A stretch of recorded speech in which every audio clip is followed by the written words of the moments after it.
Why do we sneeze? It's your body's way of clearing out irritants from your nose.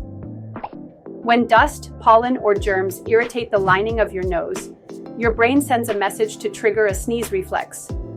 Your lungs take a deep breath, your throat closes, and achoo! Air shoots out at speeds up to 160 kilometers per hour. Fun fact, sneezing is also contagious. Seeing or hearing someone sneeze can make you sneeze too. Blink and you've just learned something new.